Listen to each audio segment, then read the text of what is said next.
So thanks very much. I'm very happy to be here and also to presenting in front of new students and new people, but also with old friends, not because they are old or we are old, but just because we have long time that since we know each other. I'm very happy. Today I want to talk, and I want to do that in a pace because I want to stick with time.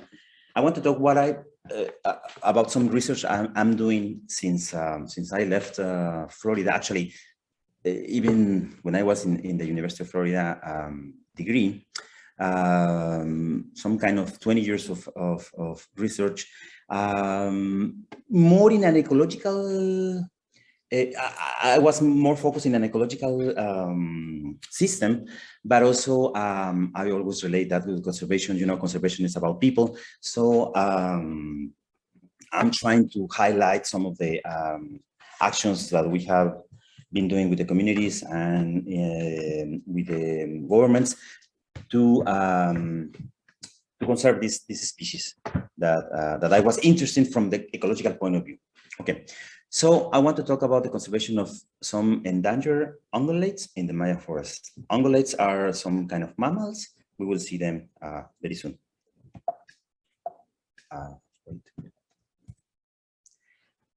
I've been framing my research in a kind of recent paradigm in ecology, which is called movement ecology. Movement ecology is basically the study of animal movement. You know, movement is an essential process in any living being.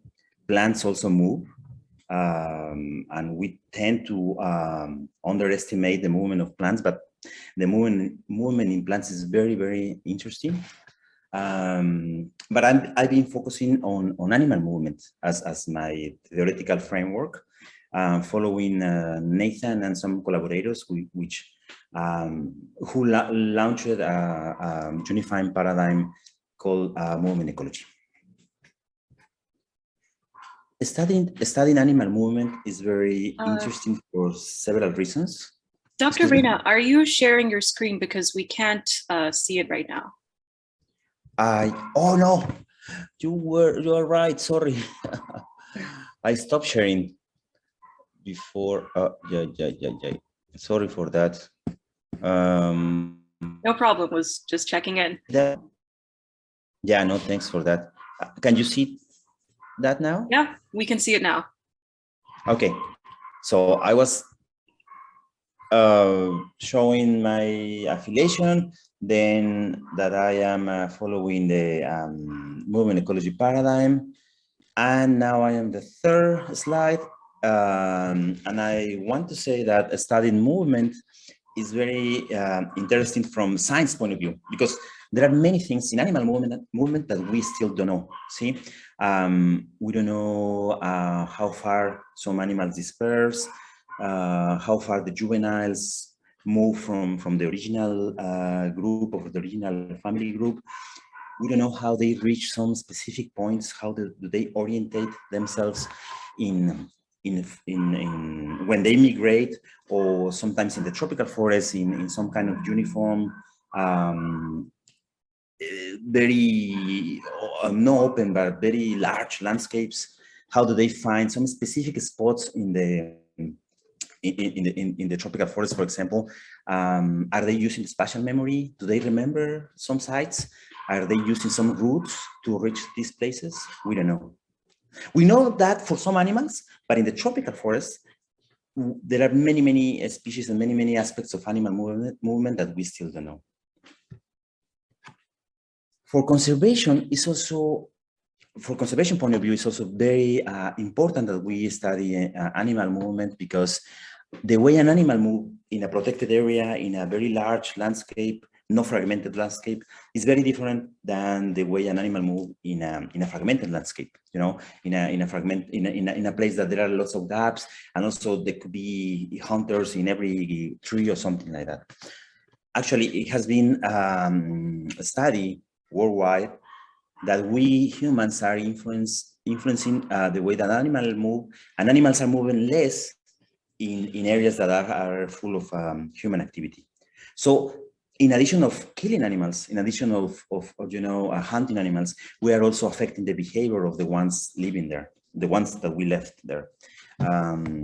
Another, for example, aspect of changing behavior is we are also moving all the large vertebrates, birds and mammals in Asia, Asia, Africa, and America tropical forests toward nocturnality. So animals are becoming nocturnals in areas that are full of human activities. Okay? So this is the kind of aspects that sometimes we don't study in detail. We tend to study or to record how many animals we are extracting from the population, how many animals we're killing, but also changing behavior of the one that we are living there. It's also very important because that can affect the reproduction of them. So sometimes the populations are even lower because animals cannot reproduce because of the stress that we are putting on the behavior of them. I decided to study animal movement and peccaries long time ago. One day when I was in the forest in Mexico, in my forest, I was assisting a professor who we were studying another species, some tropical deer. But one day, a group of 70 peccaries came in front of me. You know, the wind was from them to me, and they were traveling in a single line, like the one you see now in the picture.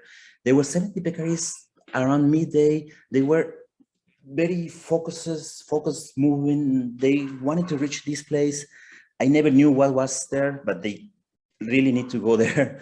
So that day, a lot of questions arise in my mind, you know, why 70 peccaries? Why at this time?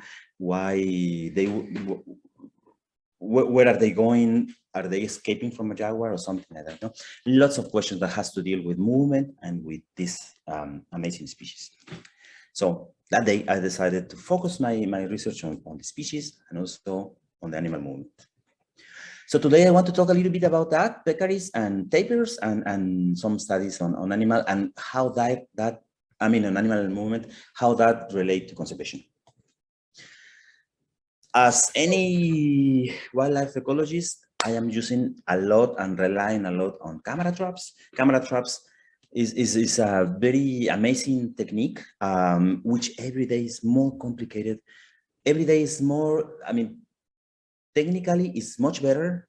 There are cheaper, there are smaller, there are more efficient, but also analytically, there are more complicated every day. There are pretty much every day papers about different things that we can estimate with camera traps. See, that's one of the techniques. Another technique that I really like a lot is radio telemetry. Is in which you capture an animal and you attach a device, and that device has some radio signal. Right now they have a GPS, but at that time I only could have the one with the radio signal. But that's also a nice technique that allow us researchers to see migration routes, or how far an animal that you will never see otherwise, how far they go and where do they move. Okay. I'm based in Mesoamerica, in the Maya forest. The Maya forest is in Mesoamerica. This is a nice and very interesting region. Some people define Mesoamerica as half Mexico or tropical Mexico to Panama. Some people say no, just to Costa Rica. They think Panama is more similar to Colombia. But anyway, half Mexico and Central America is Mesoamerica. It's a very interesting area, very nice, amazing area. We don't have these large tracts of tropical forests like in the Amazon. We have some, but also these forests, like the Maya forests, are full of archaeological small temples. Some of them small, some of them big, like Tikal, like Mul. But it's very, very interesting, very amazing to this combination of tropical forests and the Mayan vestige.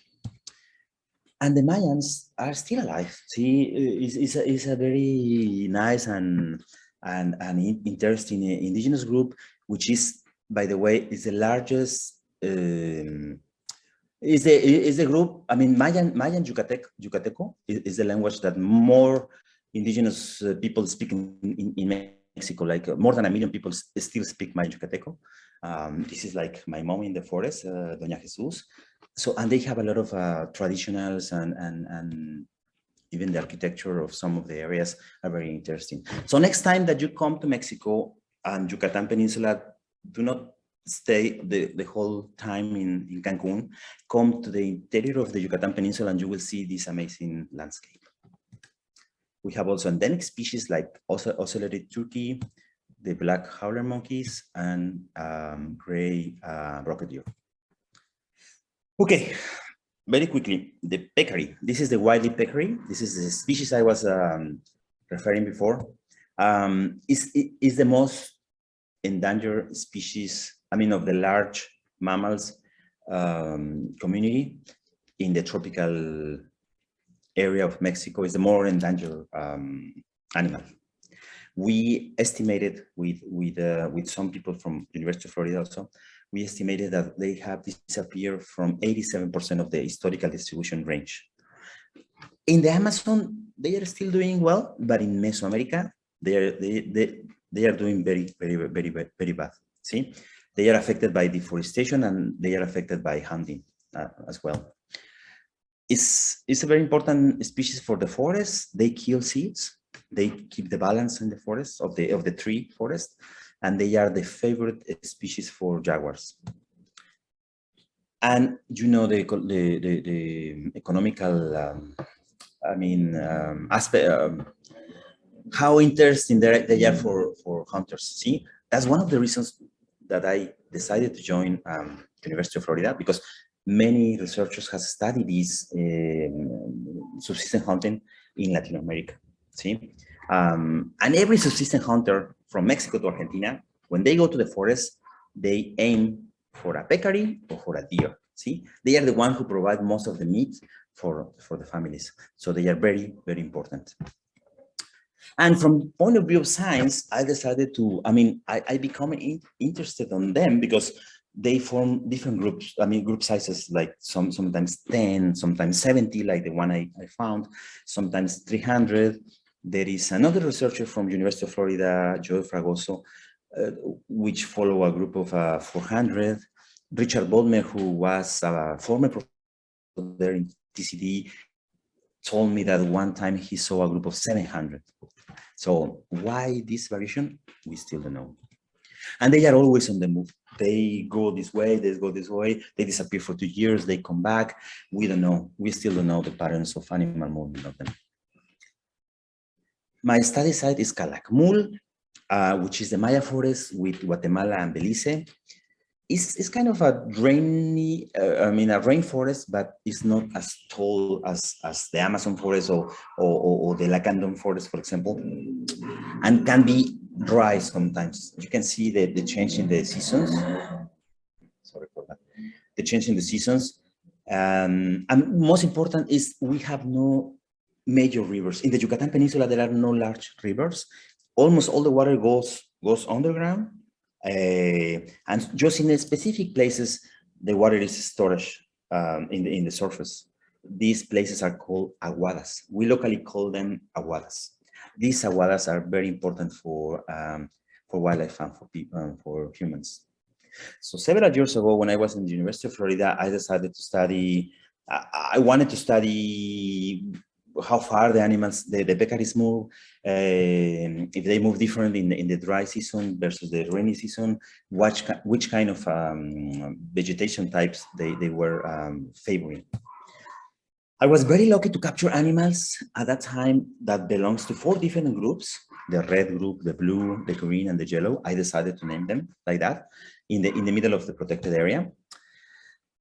For this job, my wife, which is a wildlife veterinarian, was very helpful, was very essential for that. And also in the left, you can see Nicolas. Nicolas is a hunter, which is still working with me. See, next week, I'm going to do exactly the same, or try to do exactly the same with Nico. We've been together for 20 years, and Nicolas is a hunter, which still hunt, no endangered animals, but he's still hunting. But he's helping lots of projects, conservation projects, see, with wildlife, because he's using his skills to follow animals and to try to capture them for conservation purposes. Anyway, the job was, once we captured animals, every morning, Nico or I climb to the Mayan temple, get the antenna and see, okay, the peccaries are that direction. So we decided and then we go to the forest, see, because we didn't have a GPS on the collar, so only the antenna. So we have to get close to the animals. Sometimes I spend 1 week just to get one single point. Sometimes I lost the animals for 3 months, 5 months actually. So after a year and a half following them and with the pressure from University of Florida, so Rafael, you are useless, you have to do this and this and this. No, that wasn't true. Actually, with the great support of my late advisor, George Tanner, after 1 year and a half, I found that the peccaries were moving in very big areas or very large areas, like 100 square kilometers. See, 120 square kilometers for some of them. And one of the groups, the red group, even go to the forest, to the south, cross to Guatemala, and 5 months later came back. So I don't know, maybe it has 200 square kilometers or something like that. I couldn't follow the animals in Guatemala, but for logistical reasons, but 5 months later they came back. So the home range is even larger than for the red, for the blue and for the green. See, so another interesting thing is they are in the dry season, they were just constrained around the only aguada who has water at that time. Then in the rainy season, they were like free to move. At least the blue, the yellow, and the green groups were like free to move to those specific places, to other specific places in the rainy season. But in the dry season, they need to be close to the water. That has, implications for conservation. And that was, again, confirmed by the habitat selection analysis. The favorite area was the ponds or the aguadas, and they always avoid or try to just pass very quickly the dry forest. And they like the medium forest. Medium forest is like the tallest forest that we have, like 20, the trees has like 20, 25 meters high. And when I followed the peccaries, I knew that they were in those specific forests for 2 species of trees, of fruits. The zapote or chico zapote fruit, which is from the chicle tree, and Ramonis Brosimum alicastrum. Ramonis is the favorite fruit for every animal in the forest. And sometimes in the Calakmul forest, the whole floor is full of Ramon. And also I noticed that when they reach the aguadas, they drink water, they wallow in the mud like nice pigs, like every pig, but also they were eating some fish. The one I have in my hand is an eel. It's an eel fish, and also they were eating some worms. So animal protein is also very important for the diet of them. Then very quickly, I did another study with the movement patterns of them, in which we wanted to determine how these animals find specific spots, such as some stones, that storage water, some specific ponds or aguadas, some specific fruit patches. See, in an area that seems unpredictable for us. So I contrast the animal movement, the movement patterns that I have from the peccaries with 2 models in ecology. One was the central place foragers model, which is a model in which an animal move and forage around some specific central place, like a den, like a nest or something like that. See, and the other model was something called the levee walk. This is more statistical, but this levee walk is some kind of movement in which animals move similar distance every day, 2, 3 kilometers, 4 kilometers, 1 kilometer, similar distance. But sometimes one day they move a long distance than the more frequently distance that every day they move. And is something like this, I mean, especially something like this, when animals forage, search with some specific distance, but one day they decided to take a flight or a walk far, and that distance is larger than before, than the previous days.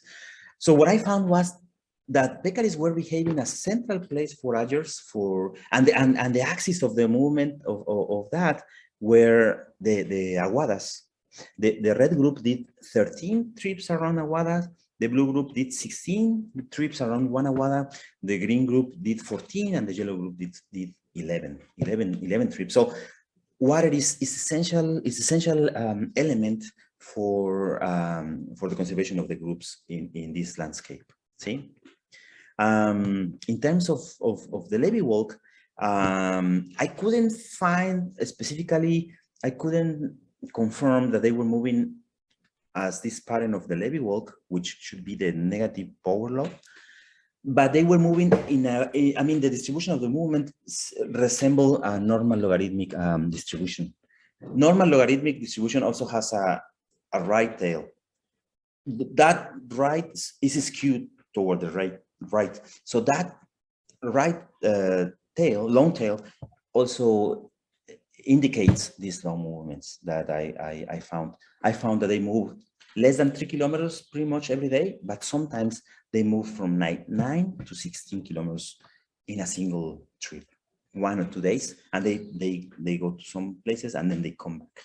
So they are doing that, but probably I need more sample size. See. Also, I found, that some groups follow another ones sometimes without mixing. I mean, with direct observations, I was able to see that for 1 month, the green group was following the blue one, and then 6 months later, the same group, the green, was following the red one, but they never mix. So what I think about this is that, okay, central place foraging is a strategy to be close to the water. Of course, water is the most important element now for them. This movement, these long movements that occasionally they do, probably is a strategy to cope with Calakmul forest. Calakmul is not the most productive forest, so sometimes, I don't know, they deplete maybe the resources and they have to move to areas far away. Probably, I don't know. And following groups one another, this more kind of behavioral characteristic that I observe, probably is if they are using the spatial memory, living in large groups is always better. Elephants do that, chimpanzees do that. When living in large groups that has also all elements, all individuals, it's much better because they remember, they have in the spatial memory, they remember where there are some specific sites. Probably they are doing that. I don't know. We need to confirm that, and I'm working on that. But it's an exciting finding. See, to do that. I mean, that they are doing the spatial memory. I don't know. Finally about peccaries, and very quickly. Let me see how I'm doing in time. I think I still have time. When I was doing that study, I also keep an eye on the forest around, I mean, on the communities around. What I found was peccary, as I told you before, is one of the favorite species. Hunting pressure is very high around Calakmul. And at that time, also sport hunting was allowed. I mean, the species was allowed in sport hunting enterprise. I don't know if you know, but Mexico has the scheme of UMAS. UMAS is management unit for conservation of wildlife. So if you have a property, or you live in a community and you want to have a sport hunting enterprise, you can do that as long as you demonstrate that you have healthy populations of animals. So everything that you extract from the forest has to be under the scheme of UMAS, Unidades de Manejo y Aprovechamiento, harvesting, management and conservation units. See, that's a very important.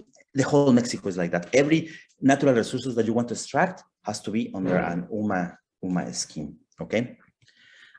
What I found was that in 4 sites outside the protected area, that the hunting the group size in the peccaries were smaller. So the peccaries were not doing well outside the protected area. So they were under some very high hunting pressure. Actually, I found that in one specific summer when I was looking for some specific places to do my PhD, I mean, where was the best place to do my study? I found in one summer that the combination of hunter and subsistence hunters with sport hunters eliminate a whole group. 27 individuals from a group of 29 were killed in a single event, in a single summer. Yeah, when animals need to go to the ponds, to the aguadas, hunters know that, and they go. Specifically this time, in this is now the dry season. I'm sure they are hunters now in the aguadas waiting for the peccaries to come. See, and that with the combination of the sport hunters eliminate the whole group. And I found that in the dry season, farmers go to hunt the peccary. From 21 events of hunting events, I found 19 were in the dry season. See? So that was. So in the dry season, there is not the best season for peccaries. See, I am half.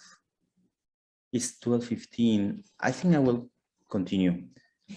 Mira, could you tell me when I have like 5 minutes to close, please? Yeah, absolutely. Okay. Thank you. So let me continue with the tapir. With tapir, there is not too much data I want to share. Tapirs are solitary individuals, and they are also an endangered species.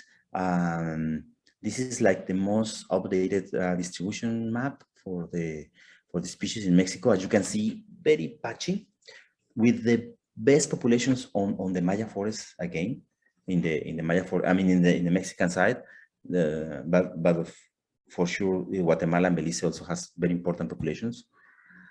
With tapirs, we were not as lucky as with peccaries. See, we try and try for months, for years, and we only capture one individual. This individual, called Emiliano, was captured one night, but 20 days later, the collar stopped sending signal. So we decided. I mean, so we believed that all these efforts and everything was wasted. But with a web of camera traps that we have with a grid of camera traps that we have on aguadas, 4 months later, we start seeing Emiliano on the camera traps. And for 4 years, we saw Emiliano's movement on this grid of camera traps. See? So we decided to publish this because, it was a single animal, but it was a single animal, but 4 years of movement of this Emiliano. After 4 years, he disappeared. I don't know if the collar fell, if he died, if he moves, I don't know. But the home range of this animal was 3 times larger than the only other record of home ranges for tapirs, who was in Costa Rica. So we decided to publish that because at least this tapir in Calakmul is moving in large home ranges than in Costa Rica. Another important or interesting thing about animal movement that happened with Emiliano is that when we received finally we were able to buy these fancy collars that has a GPS and also satellite signal. So when we received them from in the border, we very quickly went to the forest and decided to try to recapture Emiliano and see if we can change the color. See, so we went to the pond that we used to see Emiliano with the camera traps.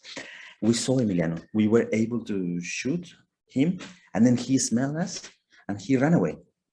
But the interesting thing is that 24 hours later, let me see if I can explain that. If you can see my cursor, Emiliano was captured here in the corner, in the right corner, in the blue points, the green points, and then he moves 4 years to this red triangle. In one of these ponds, we tried to capture him, but he was scared of us and ran away. In 24 hours, we saw Emiliano again in the place that we captured. So Emiliano was able to move 8 kilometers in the tropical forest and reach the original place where we captured him. That means that wasn't by random. That means Emiliano remembered the place. Emiliano was able to come back and went back to the specific place where we captured. I don't know, maybe trying to escape from us or something like that. Then he came back to the other place. See, so we decided to stop, no scare him anymore, and don't change the color. But that point to me that he has also special memory. See, he remembered specifically the places. So that was interesting. About there is a conflict about tapirs, wildlife and humans, everywhere. But tapirs are also coming in conflicts with people in the area. One student finished some study on that. Is very low in comparison with the conflicts that jaguars and pumas get with campesinos. But still, tapirs, when tapirs come into the crops, they destroy the crops, because they are big animals, and sometimes campesinos kill them. So Isabel, the student, studied these events, and what she found was that tapirs are not the main animals that are causing crop damage. Peccaries is causing, the collar peccaries is causing more, and another ones like Cuarimundo are also terrible animals for campesinos. And also the conflicts between people and tapirs increase when campesinos also mix with the corn, mix beans and pumpkins, because crops, because tapirs like to go for the bean leaves, especially. See, so maybe that can point something, some kind of mitigation actions, something like that. See? This is a nice picture of tapirs. So I think with that, I just want to tell that I have focused also my research on the ponds. Ponds are a specific and very interesting part of the landscape in the Calakmul area. This is the pond that dried up in 2006, and I spoke with the old people, and they say, that pond has never been dried before. I think the Calakmul area is being hit by climate change harder than other places.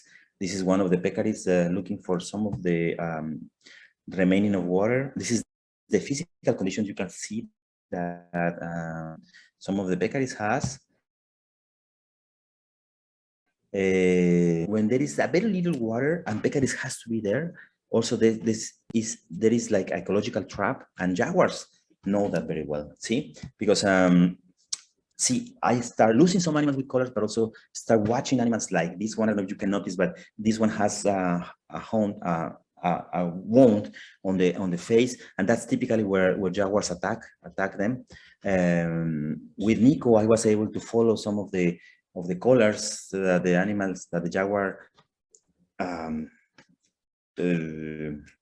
have also with the animals. When they killed my peccaries, he brought the peccary to the middle of Mayan ruins and to the cave, and then I was able then to find that, okay, jaguars were also predating on peccaries in a high rate in the dry season. So the dry season is terrible for peccaries. So I'm focusing my research on the ponds now. I am setting a camera trap in as many ponds as I can. I've been able to find that peccaries, tapir, and curacao, black curacao, they need water every day. I know there are animals that go to the ponds because they are like the gaps in the forest, like ocellated turkey, like white-tailed deer. They go for just to eat the herbaceous vegetation over there. I think with that, I would finish. Camera traps is an amazing technique. I can see when some animals are sick, like this is a small peccary. This is a tapir also that was sick. And you know, I don't study jaguars. There are many other researchers who study jaguars, but it's amazing to see, you know, jaguar photos. The good thing about jaguars is that we can recognize them by some specific spots. I don't know if you see here in this nice picture of the jaguar, there is a heart shape here. That's the way we recognize this individual. So we know that there are 5 different males in a single pond, and also that one male has visited 4 different ponds in 20 kilometers. Another interesting thing on behavior is, you know, jaguars has marked some of the trees with something on the cheek. Not like with the nails, but also with something in the cheek, as you can see in these 2 photos. That was something I didn't know. And also in Guatemala, there is a lot of pictures of jaguars doing that. Jaguar behavior also, I don't know if you can see the time, but there is a jaguar walking here, and 6 minutes later, and some researchers are passing there. So I don't know what happened. The jaguar maybe spot them and move away. I don't know, but these encounters between jaguars and humans are very common. Pumas, ocelots, curassows, biologists sending good wishes. So the Calakmul ponds are wildlife sanctuaries, and we're working toward its protection, their protections. Finally, some conservation actions we are doing is there are some national programs for the conservation of peccaries and tapirs. We were able to write them and collaborate to writing them. We typically, I mean, frequently we organize workshops with in the areas that there are hunters, just to point to them the importance of this species. But we are working now to decree some aguadas and the ecological system as a natural heritage of Mexico, and promote, you know, their dissemination and research with the aim to conserve them. Some aguadas, we believe, need to be considered as wildlife sanctuaries, so we need to protect them. Some aguadas inside the protected area, and also some aguadas in the community forest. We are working now with some communities to convince them to say, please keep 1 or 2 aguadas as a wildlife sanctuaries. That will be very beneficial for them, but also beneficial for you, because you will have more animals to hunt in her trying to do that. We believe, at least for peccaries, subsistence hunting should be regulated, and sport hunting should not be allowed. And actually, sport hunting was banned after my research and after I submitted some recommendation. But the main danger for them, or the main what we are doing, and it's more risky for them, is deforestation. I mean, the eliminating the forest, the tropical forest, and also unregulated hunting. See, and we don't know also the role of disease. Maybe disease are also killing a lot of animals. We don't know. Okay? Some kind of contradictory development policies in Mexico that in some areas are enhancing and supporting conservation, but in another area they are supporting and subsidizing monocultures and intensive ganadería, cattle ranching. So yeah, there is still a lot of things to be done. See, but I hope I convince you that animal movement is a fascinating topic, and I'm able, and I will be happy to share with you my book, the book we edited with Colin Chapman about movement ecology of tropical forest mammals. So with that, thank you very much to all of you for listening to me. And if you have any question, please, I'm here.